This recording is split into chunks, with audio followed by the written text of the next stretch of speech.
What if the most radical revolution in modern cities didn't roar, but whispered past on two wheels? In the late 20th century, the streets of Dutch cities told a very different story than they do today.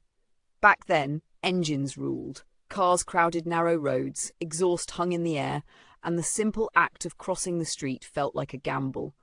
Parents clutched their children's hands tighter. Cyclists hugged the edges, invisible and vulnerable. It felt inevitable, as if cities were destined to belong to machines.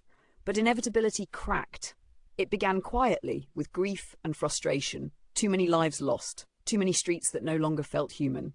Ordinary people started asking an uncomfortable question. What if the problem wasn't traffic, but the way the city itself was designed? At first, the idea sounded almost naive. Bicycles instead of cars? Slower streets? Fewer lanes, more space? Critics laughed. Economies needed speed, they said. Progress had four wheels. Yet something unexpected happened when planners listened to citizens instead of engines. Streets began to change shape. Curbs shifted, brick replaced asphalt, intersections softened. Suddenly, roads didn't scream, "Drive faster." They whispered, "Pay attention." Cyclists were no longer guests. They were the priority. Cars became the ones that had to slow down, to yield, to adapt.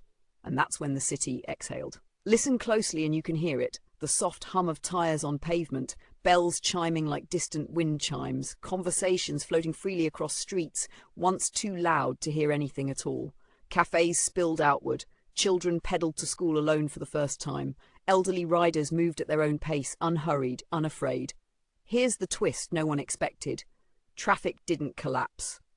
Life didn't slow to a crawl. Instead, the city became faster in a different way. Faster connections, faster smiles, faster chances to belong.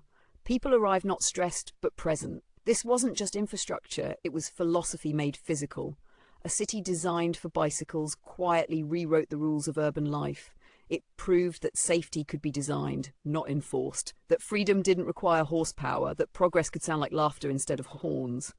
And once you see it, you can't unsee it. Because the real question isn't why Dutch cities chose bicycles, it's why so many other cities still haven't.